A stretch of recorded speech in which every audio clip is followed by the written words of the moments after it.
Somebody just asked me at the beginning of this session if they were to pursue a new career path in palliative care, would it be best, and she's a physician, would it be best to pursue it along the path of being a doctor?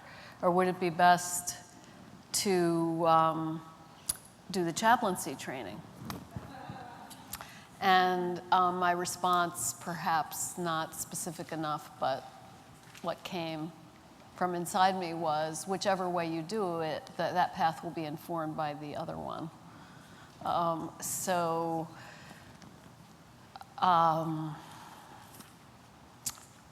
The distance is not as broad as the training and certification would have you think if you are truly healing. So talking about pain is a very broad subject. And I'd like to start out by understanding who's here, who's in the audience, and why you came to this session. So first of all, let me just ask how many of you are either chaplains or training to be chaplains? So I raise your hand. Okay, how many nurses? Docs? Social work? What have I not mentioned? Sorry? Massage therapy? Sorry? Volunteer. Any? Musician? Psychologist? Nurse practitioner. Okay. And then I'd like to just hear from a few of you why you came to this session. What drew you to this session? Yeah.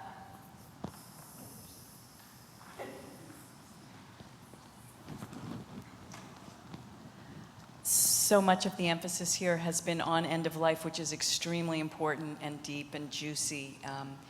And it seems like you're going to address more the chronic pain of people that may last a long time and how we can be with them in that arc, which is perhaps not the crescendo, but the everydayness. Yes. Yeah. Yeah. Physical and emotional pain is a feature of our lives. No matter how intense they are always there, either with ourselves or with someone that is next to us. So. Yeah. Pain is a fact of life. Yeah. I find it difficult being with people that are in great pain. And I'd like to increase my capacity and understanding. Mm-hmm. That's why I'm here. What is your professional background?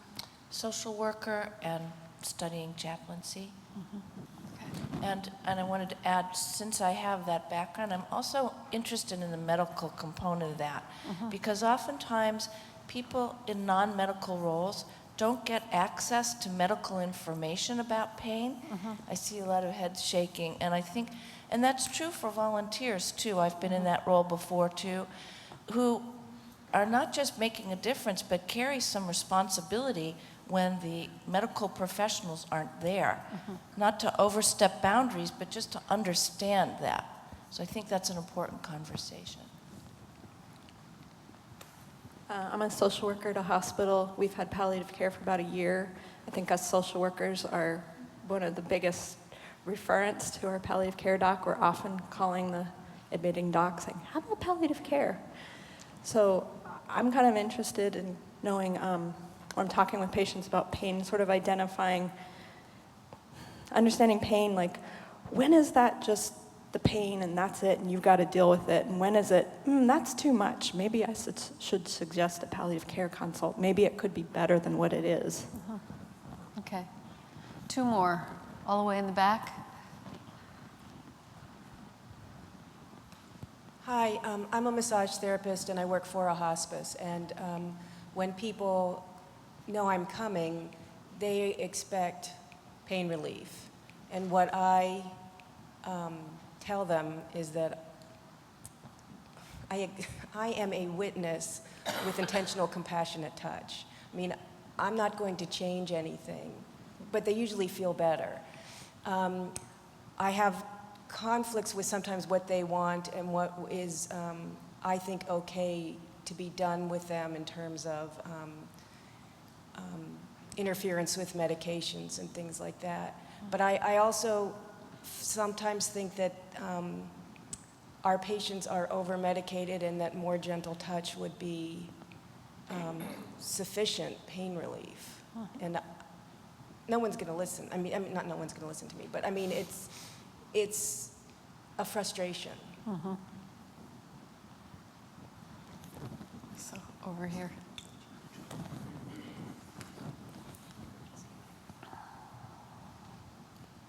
I'm a nurse practitioner, so I deal with chronic pain quite a bit, and I'm really interested in the non-physical aspects of chronic pain, because I think in palliative care, a lot of times the emphasis is on medications and rather than the psychosocial aspects of pain. And there was one person whose hand's been up for a long time in the red shirt there. I do palliative medicine and primary care, and I'm concerned, and I take care of a lot of non-terminally ill people with chronic pain. There's a shift, a pendulum shift in the understanding of the role of pain medication. The shift seems to be pushing away from use of analgesic medication without the added support that will help us take proper care of our patients. And I sense it's shifting toward under-treatment of pain and increasing the suffering of our chronic pain patients, and that's my concern. I'm looking for some guidance there. Wow. Yeah, no problem. Craig wants to know if I can do all that in an hour.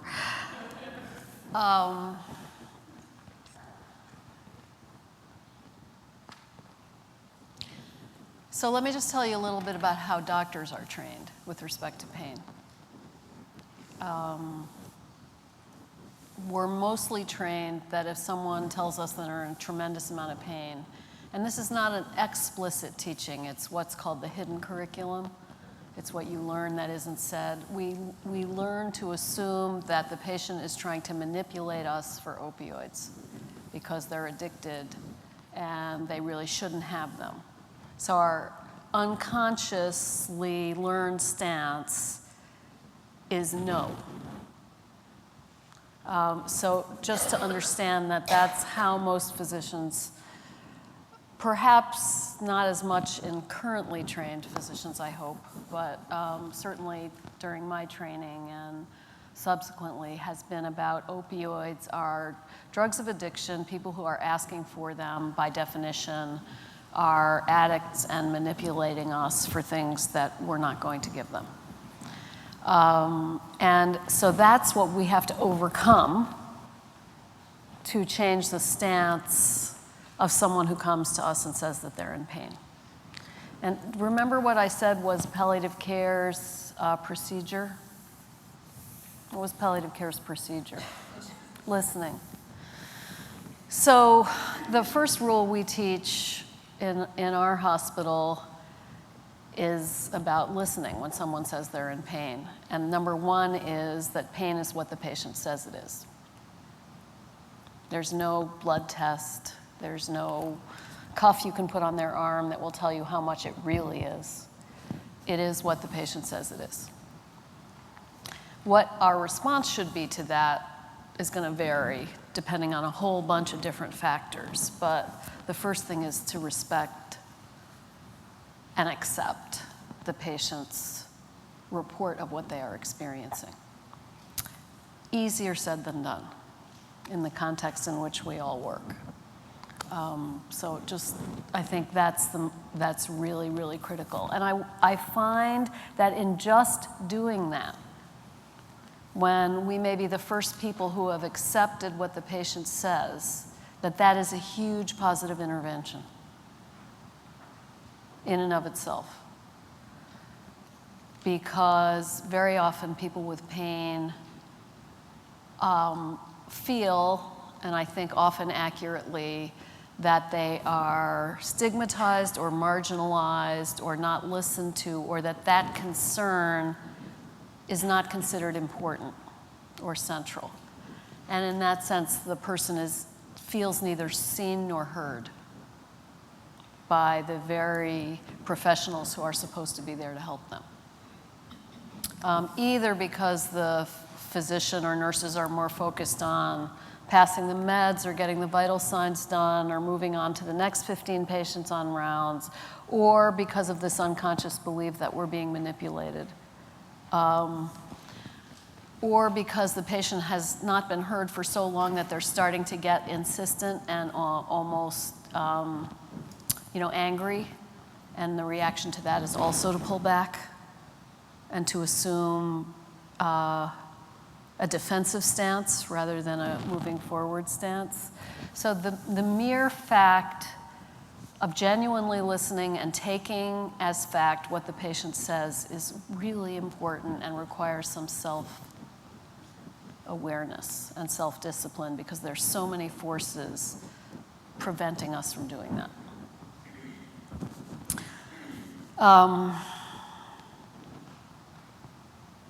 And what that then does is open a door between us and the patient to understand how the pain is experienced by them. So it's a lot of open-ended questions. Again, it's more listening. Tell me about the pain. And it may suddenly come out to be something about that is social or spiritual. It may turn out to be something that only happens when the patient gets up to walk. May be something that turns out to be related to not having had a bowel movement in a week.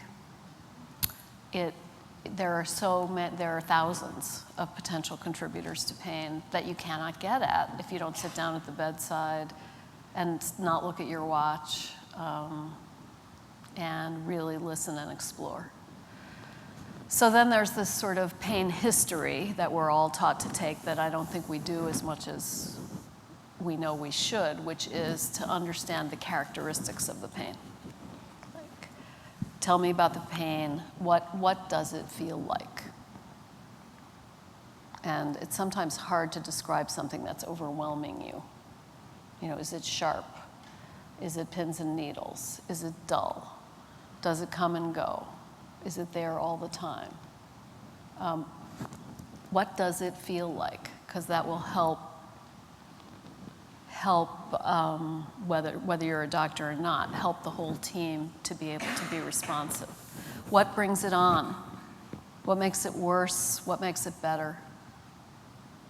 So the precipitants and the relievers are also really helpful in understanding.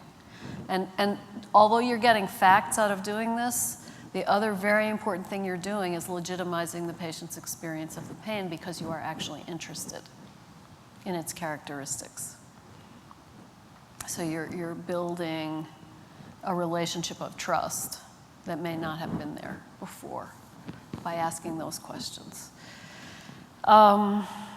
It's very important to ask about how the pain affects quality of life and function.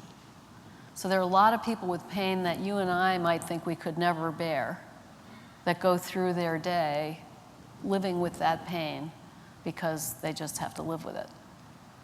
So for some people, the pain is completely disabling. For other people, either because they've accepted that no one will help them or no one can help them, or because of some other capacity they have, they go about their business in spite of the pain. So understanding how the pain influences day-to-day living, function, and quality of life is really important too. And then I always ask about whether they have taken any medicine for the pain in the past, and if so, what, and did any of them help? And did any of them not help because of side effects? So very often you'll have someone say, well, I tried morphine or oxycodone, but I was so nauseated I never took it again after the first dose. So then you know that whoever prescribed that morphine or oxycodone did not explain predictable side effects and how you handle them. Or they'll say, I'm allergic to opioids, meaning they got nauseated, which is a predictable, common side effect that wears off after 3 to 5 days. But if you don't explain that, the patient will forever say, I'm allergic to. And it'll go on the chart as allergy to morphine, like penicillin. So really important to understand what they mean when they say they're allergic or they can't tolerate, and to understand what the predictable and remediable side effects of these medicines are so that you can educate the patient and the family.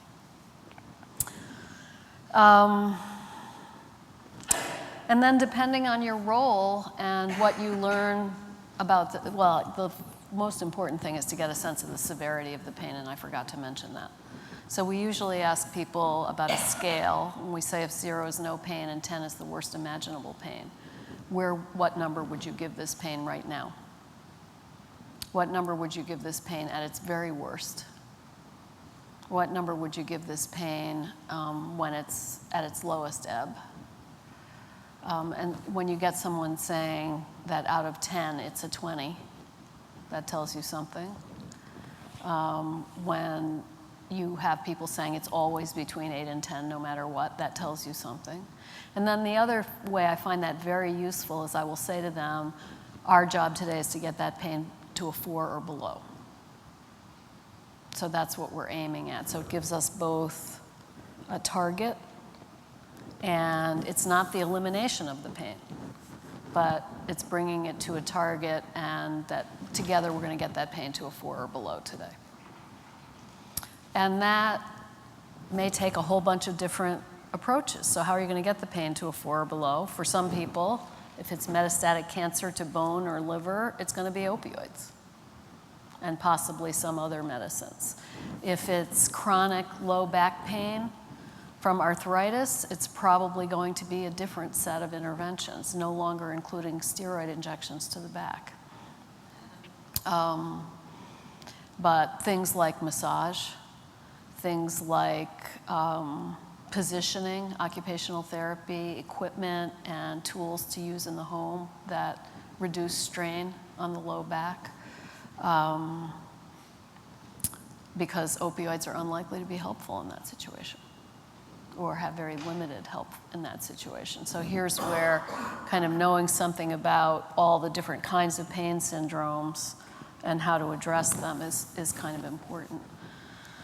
And I think the last thing before I turn it back to you guys that I want to say is this is something I learned in yoga class, and it's about breathing into the pain.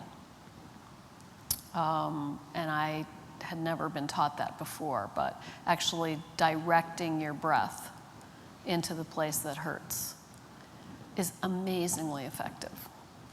And I have done that in the ER on multiple occasions with people in sickle cell crisis, very severe, acute, overwhelming pain where you want to get that medicine into that person in 30 seconds, but the processes in the ED or on the wards are not going to allow a 30-second response.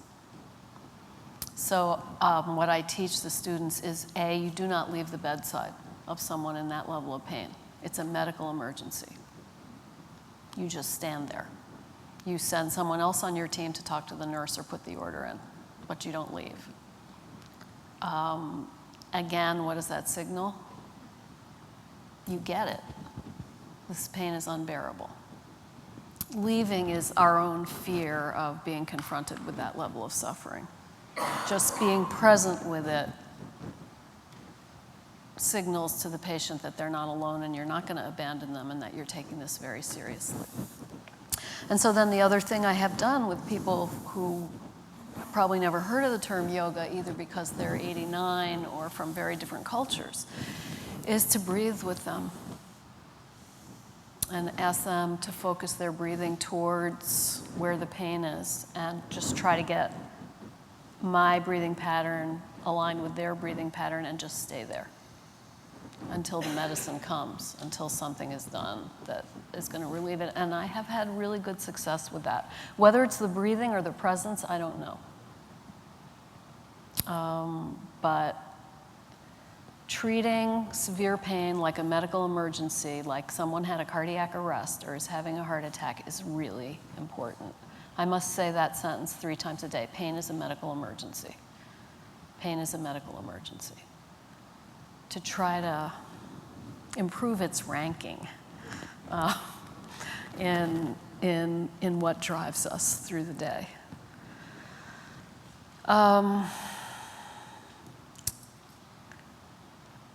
And here's where I guess I would just add that in chronic pain, I think mindfulness practices, and there's a huge range of them, not just yoga, not just meditation, is probably the most important instrument we have in response to my colleague who said there's a big pendulum shift away from opioids. Do people here know why that has been happening recently? So the most common cause of narcotic overdose and death is prescription drugs now. Not street drugs, not heroin, but oxycodone, OxyContin, prescription methadone. That unfortunately has been used as a means of squeezing prescribing practices for legitimately prescribed medicines.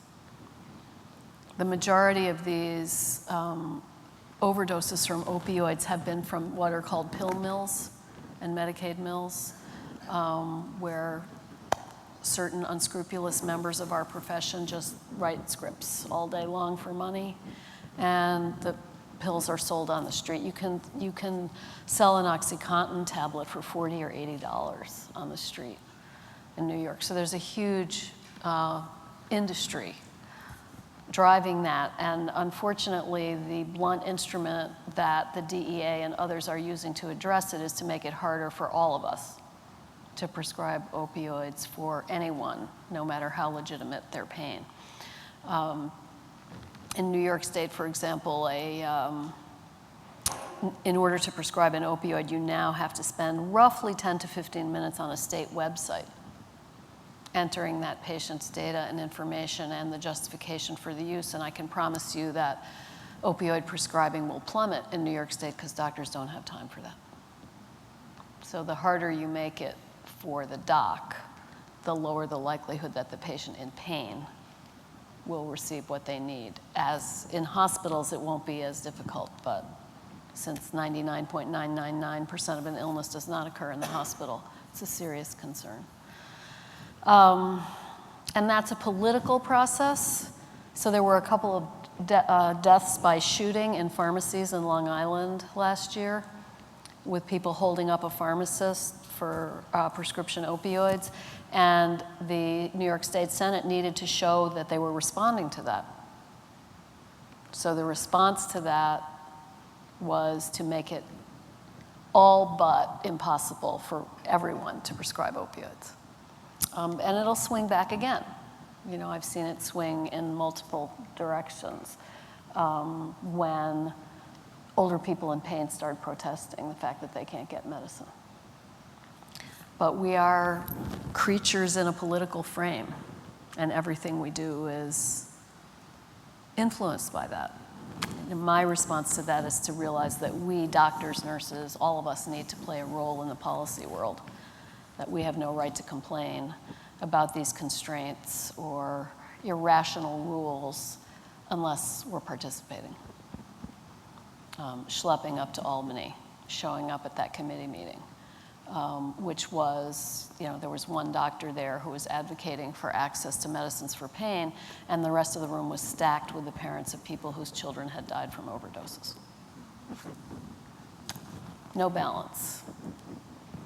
It's a political process, and we have to learn to participate. So I'm going to pause. I also want to ask my colleagues who work in palliative care, Craig and others here, whether what you think might be helpful to contribute or add to what we've already talked about.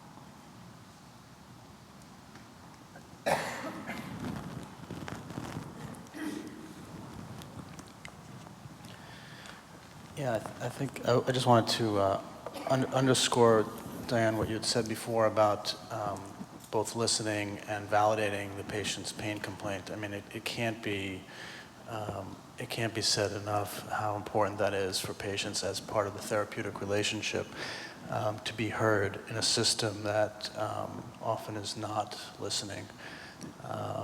And it's actually pretty incredible when you're happen to be the first one to really listen to a patient who's in pain, legitimately speaking, and you can see just this relief that comes over them.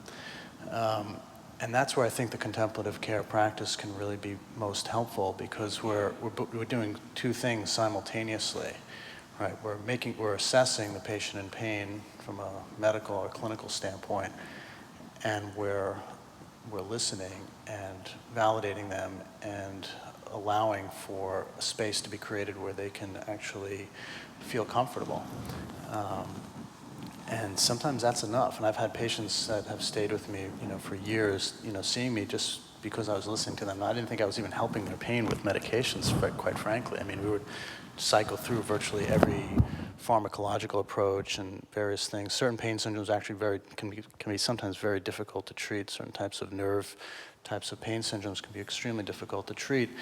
And then you're also oftentimes striking a balance between side effects of medications and the quality of life that can lead to or take away from, and the treatment of the pain. So then it's really you're trying to do this very tricky balance between using medications that could potentially worsen someone's quality of life and then the pain itself. And so how much does the pain contribute to the patient's overall quality of life or their experience of suffering? And it becomes can be very complicated with certain people. But I think just the act of listening and validating, being there, knowing that they can come in and see you on a regular basis is extremely vital. And that's something that, I think on some level physicians have a slight advantage to other health providers because of that nature, not because we can prescribe meds, but just because they're oftentimes are not being heard by physicians. And so that can be a unique contribution to alleviating some aspect of suffering. Remember the story of Dr. C, who, when Judy's cancer was progressing, basically felt that there was nothing he could do for her if he could not prescribe chemotherapy. This is another place where one of the reasons physicians avoid patients in pain is this profound sense of helplessness in the face of this level of suffering. And it's unbearable to us to feel that we cannot help. And the reaction, again, unconscious, is to leave because it's too painful to be around that kind of suffering and be ourselves overwhelmed by it. And in fact, on some level, we're reflecting what the patient is feeling. Our reaction is a mirroring of what the patient is feeling, a helplessness, a hopelessness of being completely overwhelmed and unable to see a way through.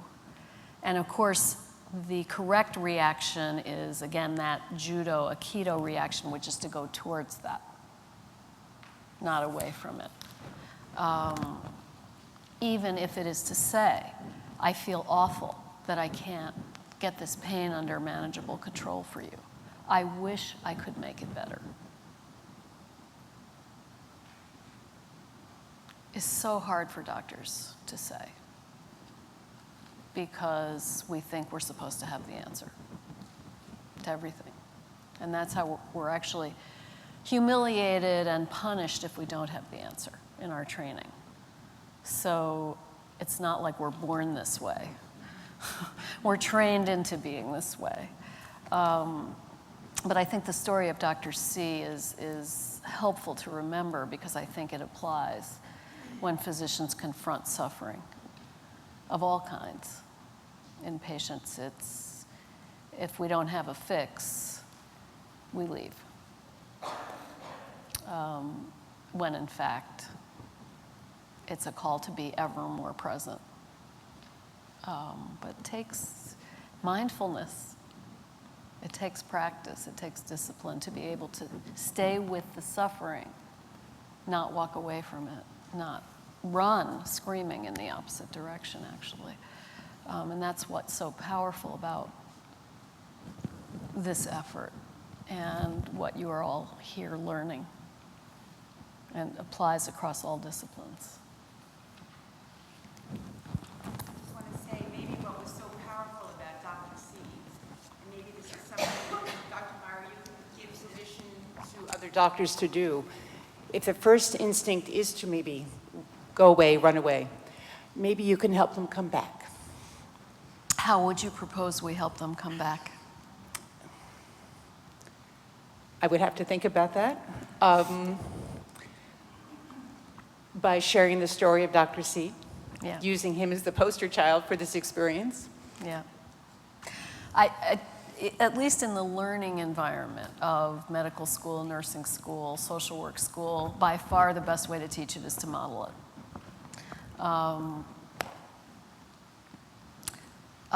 In one of those patients where I just sort of stood at the stretcher in the ED at the side of the person with the sickle cell crisis. Sickle cell disease is a genetic abnormality of the blood that primarily affects African American patients. And at times, the blood cells essentially coagulate and block blood flow in the bone, and it is excruciatingly painful. Excruciatingly painful, and comes and goes, so it's not continuous.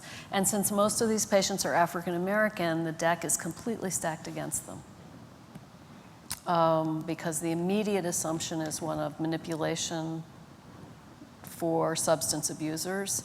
The fact that the pain, it comes and goes, adds to the suspicion. The fact that the patient is experienced with what works and what doesn't work for them adds to the suspicion. So it was interesting because it was the day that I was attending on service, there were like 5 new consults, and I just did not leave that patient's stretcher in the ED until her pain was below a 4, even though the beeper kept going off and the cell phone kept going off. And the medical students who were with us said they had never seen that happen ever before, for any reason, by an attending physician.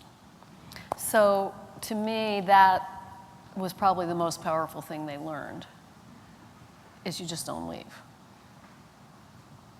Because that's why you went to medical school, to try to help people. So.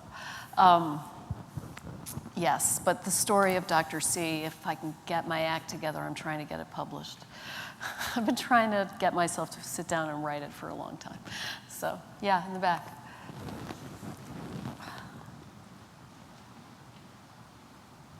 I think also the fact that you called your colleague and told him that this patient wanted to see him, because I think that was the perfect thing to do, because he would listen to you as another physician when he might not listen to someone else.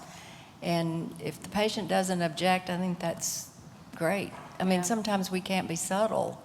Yeah, that's true. So I think that was great. Some doctors will listen to that, others not. But you don't win them all. And yeah, in that conversation, you gave him permission to go and just see her, not have to do anything to fix it anymore. Right. And of course, appealed to her need to see him. But, right. But I think you showed him a different way of being with her, which was so important.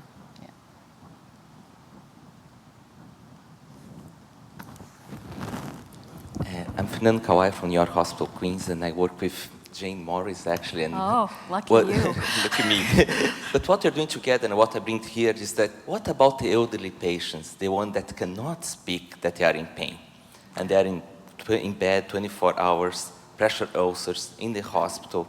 These people have pain, and all professionals, doctors, nurses, the nurse aides, there are ways to see the patient's grimacing, the patient's contracted, the patient's moaning, the patient's restless. So if the people that talk about pain, they already have a hard time getting pain medicine, the poor elderly patients contracted in bed have even a harder time. So it's our role to, if you see that, or suspect that the patient's pain, is not rocket science, look at their face.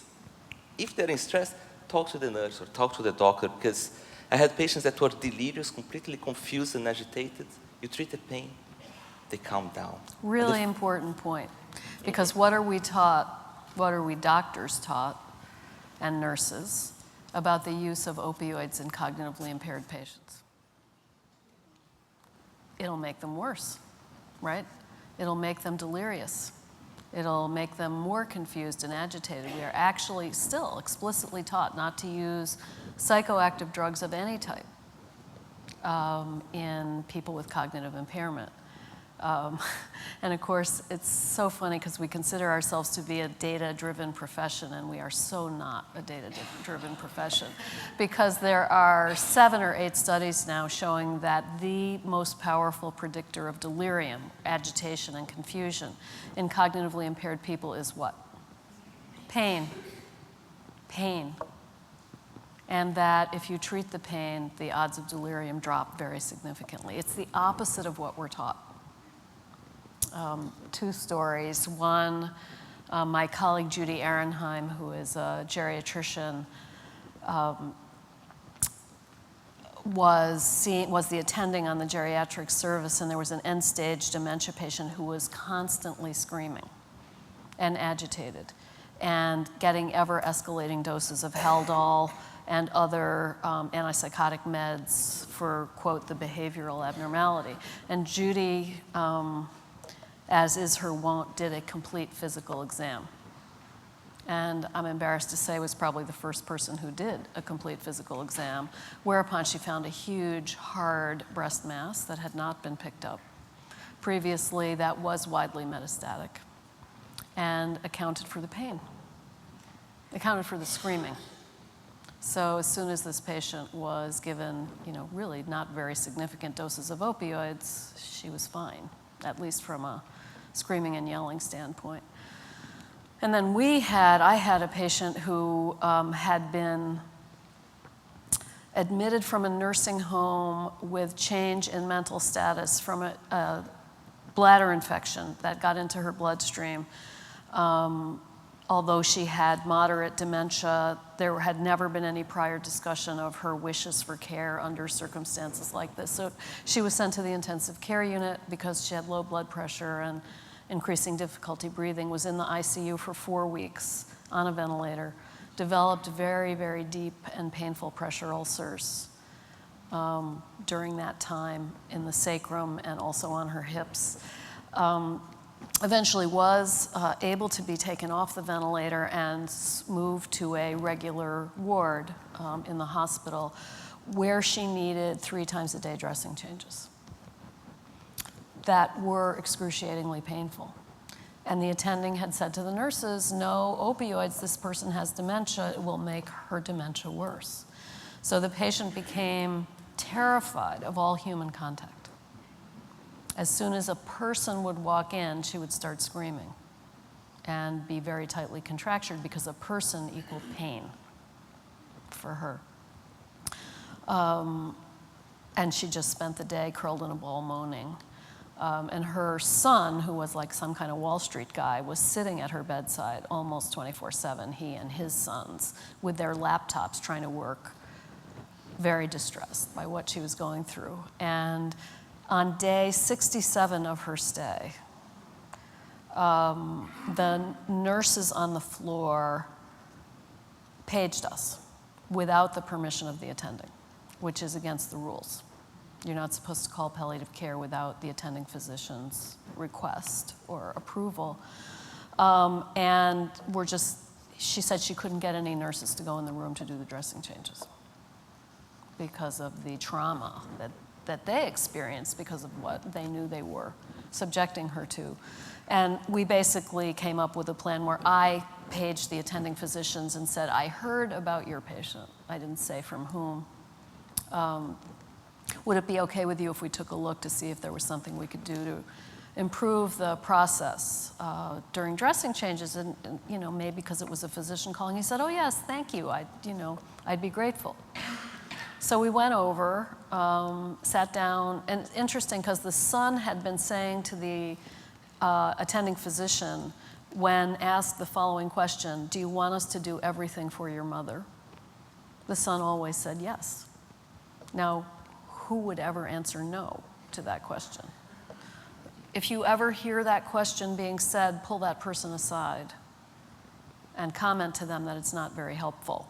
That the more helpful question is what we asked him, which is, what are you hoping we can accomplish for your mother? And of course he said, I just want the pain controlled. Can't you guys do anything about the pain? She's suffering. So we called the attending back before doing anything, and his concern, as it turned out, was that he had never been taught how to use opioids. He did not know how to prescribe them. This was an attending who was 67 years old at the time, which is typical. The older the physician, the less the training on this stuff. But he said, yeah, it's fine with me if you give it a try as long as you write the orders, which was fine. It was good, it was better. So we prescribed very low doses of liquid concentrated morphine in her feeding tube, both around the clock and 30 minutes before dressing changes.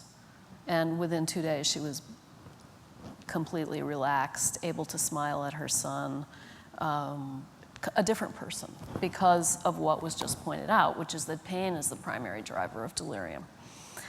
And 3 or 4 days later, she went back to her nursing home with hospice this time, because hospice was able to oversee the dressing changes, which were quite Herculean and difficult for the nursing home, and the pain management before the dressing changes. And she lived 3 or 4 more months. And that story got published in the Archives of Internal Medicine a couple of months ago. Even though there's tons of literature out there that says that this is true, for some reason these cognitive frames, these memes, are so deeply embedded and so hard to move that science doesn't change it, which is opioids are dangerous, and especially dangerous for frail older people. And not true. So, yeah. I work in an inpatient unit as a nurse. I've so appreciated that story in particular. And I like the question you brought to the son. And one question that I've stumbled across that helps a lot, either to present to the patient or the family, is what are you hoping for your mother at this point of her illness? Mm-hmm. At this point. Because so often they'll get stuck in what they had hoped for 3 months ago. Another useful question I found to the patient when they'll come in is, how sick do you think you are? I'm not quite sure myself. And that gives me a lot of insight as to what their thoughts are. That's a great point. Both of those are great points. But that latter point, which is that patients actually are the best judge of what's going on with them, is profound and circles right back to what we're talking about this whole weekend, which is when you ask patients to rate how seriously ill how their health is, excellent, good, fair, poor, that is the strongest predictor of their prognosis.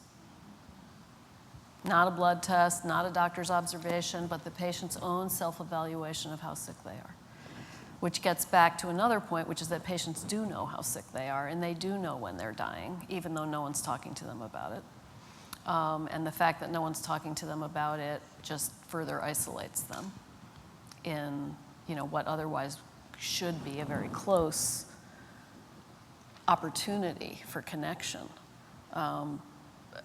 Everyone abandons everyone else, with the lead abandoner being doctors who don't talk about it. But yeah, ask the patient, what do you think is going on? Yeah.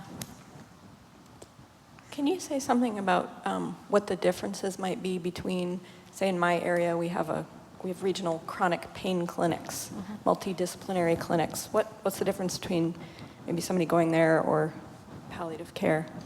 So palliative care is typically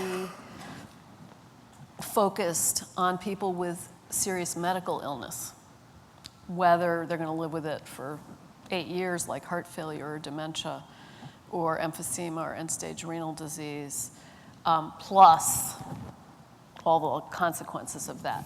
Chronic pain programs are for people who are going to live out a normal lifespan, don't have any particular major medical threats, but have migraines, have low back pain, have tension headaches, And it is a team approach, just as palliative care is, but a lot of it is behavioral health. A lot of it is cognitive behavioral therapy. It's learning to live with as opposed to defeat or eliminate, something like that. And it's trying to address the fellow travelers of depression, anger, destroyed family relationships that either are the cause of or the consequence of the chronic pain. So it's a different kind of training, which is why, in general, we recommend that palliative care teams not take care of chronic pain patients, because we have the wrong team. The problem is there are not very many interdisciplinary chronic pain clinics available because insurance really restricts what it pays for that, and so most patients can't afford to pay for it out of pocket. And in New York City, those programs have all but disappeared, which is a huge problem because of money, because of insurance. But it's a somewhat different patient population and professional skill set that's needed to address it. Does anybody want to add to that, Craig?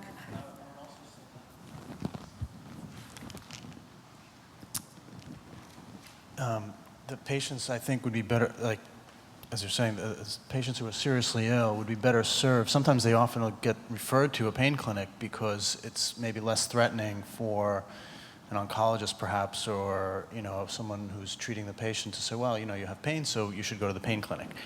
And it's an easy referral, but in my experience, they're not as well served in a chronic pain clinic than they are when our team sees them, for example, for all the reasons that you probably figured out from this weekend, that there's a particular attention that's paid to the notion of suffering, that patients living with a serious illness, the effect that has, and so forth. And it is different. I mean, there are a lot of similarities with patients with chronic non-malignant pain as the population of patients that we care for with serious illness. And my training was in a little bit of both, so I can see the similarities, and my approach to patients with chronic non-malignant pain is oftentimes very similar to the approach that I would have with patients who have a terminal illness or are seriously ill and have other symptoms or other issues that they're struggling with. So I find that there's, and at least in our hospital, there's a movement away from, interestingly, the referring to the chronic pain clinic, because there's a lot of dissatisfaction. Both the providers who are referring are dissatisfied with the results that they're getting. Because remember, most of these chronic pain programs, most of them anyway, not all of them, are anesthesiology-based, interventional-based approaches. So these are doctors who, most of their training is procedural-based. And their communication skills and appreciation of some of the subtleties of, again, things that we've done here this past weekend are not exceptional, oftentimes not addressed at all. And sometimes in their pain fellowship, that's the first time they're getting any kind of exposure to working with a psychologist, for example. These are anesthesiologists who've been in the ORs for 4 years prior, and then they were doing a fellowship and are now working with psychologists and trying to understand, wow, I have to actually talk to this patient and understand all these other things that are going on. Can I just put a pump in? Can I just inject them and make this all go away? And so it works for some patients, and that's a very valuable service that they provide, but there are a lot of patients that it just is not a good fit for them. So, I mean, I would say that, it's worth exploring as part of the pain history, what's a patient's past history of treatments? What have they experienced? Have they had interventions? What has that been like for them? Have they had other pain doctors? What has that been like for them? And to get a sense of how to best meet their needs, because it may not be best met in chronic pain clinics. I've actually had a lot of patients who, failed their chronic pain therapy, treatments, and they end up coming to me and they leave their chronic pain clinic. And it's not necessarily, that's not my I don't want to have a large chronic pain clinic, but I also feel bad that there's this population that their needs are not actually getting met in the current system, which is for the most part, much more interventional based kinds of practices. I also wanted to just make one comment, because there's a number of people here that I know are chaplains, and this has come up when I've taught in the foundations class in the past.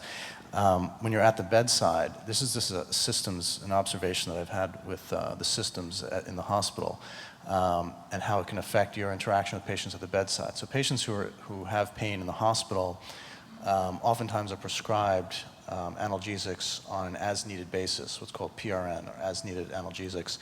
Typically, it's written for every 4 hours, sometimes worse, written every 6 hours. And the reason for that, or at least theoretically, is that the half-life of a lot of those short-acting medications is about 4 hours, for the most part.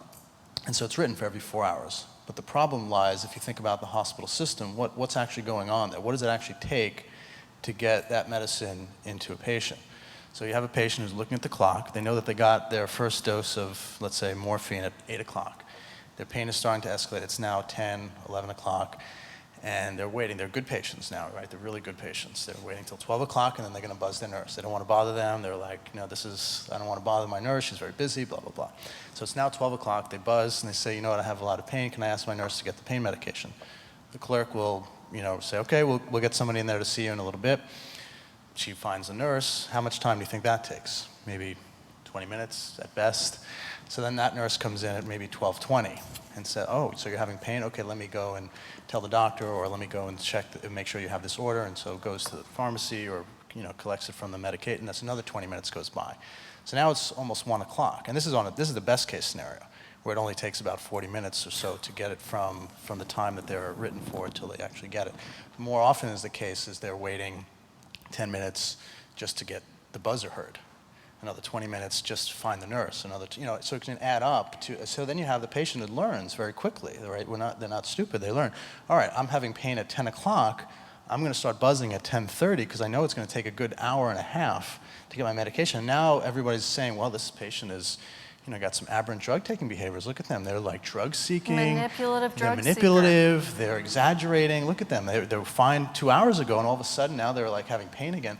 So I think we have to realize the context by which we're seeing patients in the hospital and what our system actually does to patients, even to the, the quote, best patients, the ones who are trying to be as adherent to what their doctors are telling them and so forth. So I think we have to recognize that, and also be advocates for things like maybe you should write it every 2 hours, or maybe there should be some other way in which patients can get pain medications delivered. One particular therapy that I advocate for a lot is something called a patient-controlled analgesia device, or PCA, where patients actually have the control to press a button and actually get self-administered analgesics. And I find it actually, it's a great way to defeat the system, because it's so difficult sometimes to have patients get adequately managed, that I find even if it's not terribly indicated to use it, I'll use it just because I know they're going to be much more comfortable than having to play this game in the hospital and potentially have undermanaged pain. Yeah, I think that's really important. There's actually a fancy medical term for what Craig just described, and it's called iatrogenic, meaning caused by doctors, pseudo-addiction.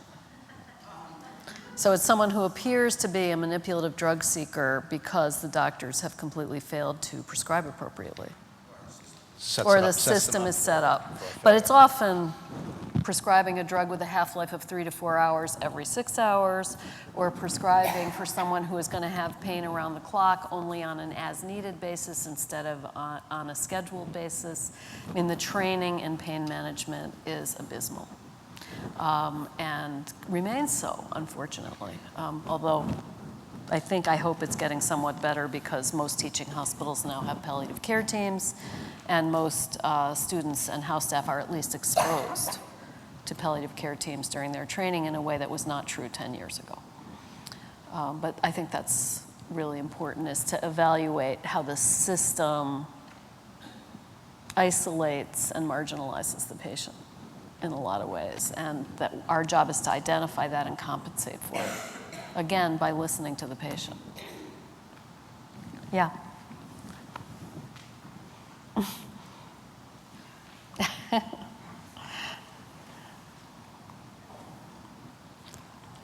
I'm a social worker at a teaching hospital in Boston, and lack the skills or the capacity to prescribe.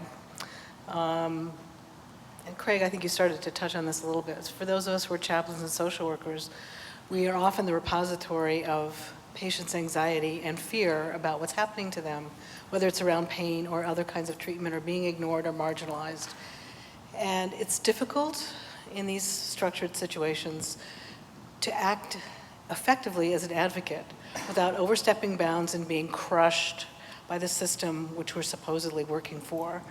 And I'm wondering, particularly in the subject of pain and all of its metaphorical significance, how you suggest that we who are not clinically empowered in that way influence the treatment that our patients and their families are getting. I'd be interested in there are lots of experienced team members in this room, but it comes down to relationships. It comes down to your relationships with the members of the team who actually can do something. And I guess I would argue that you cannot deliver effective medical care without strong relationships with your colleagues, no matter what. So I'm not suggesting this as a manipulative workaround, but rather a means to all the good ends in healthcare, which is effective communication, mutually respectful relationships with the people you're working with, whether they're doctors or nurses or advanced practice nurses or chaplains, because then what you have to say will be heard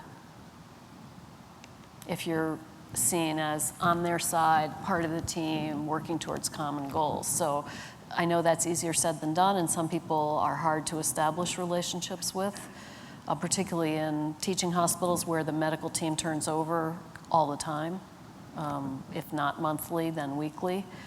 So it gets difficult to establish relationships in that setting, but I think that's really critical. And then is also to establish relationships with people who are steady on that unit, like the nurse manager.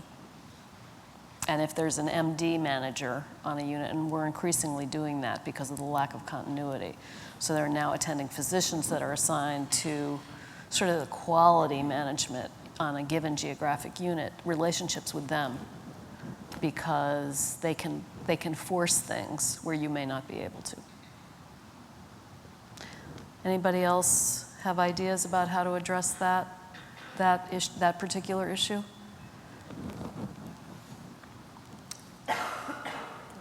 Could you give a suggestion? I'm a hospice nurse, outpatient, and we work in a rural area, so there's a lot of crises going on.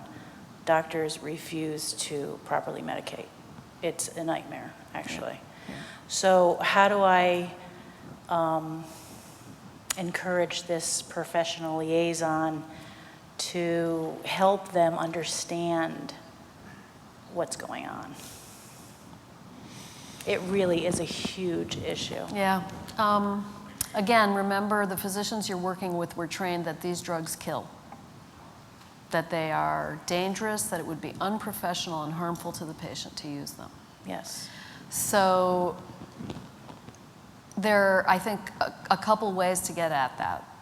Again, one is establishing trusting relationships with your frequent physician referrers or flyers, is offering to stay at the bedside of the patient while you trial something and say you're going to call that doctor back in an hour with the results of what you tried, so that he doesn't feel like this patient is out on their own. There's a nurse available by phone, but who's probably not going to get there at 3 in the morning when this patient is overdosed and stops breathing.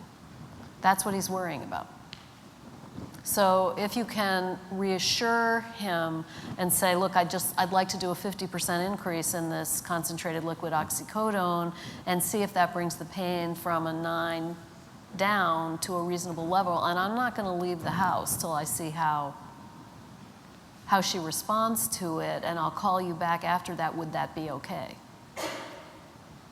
Very different. But his worry is that person's out there with a family member, no professional staff, a drug that he's been taught kills, and you're not going to be there to monitor it.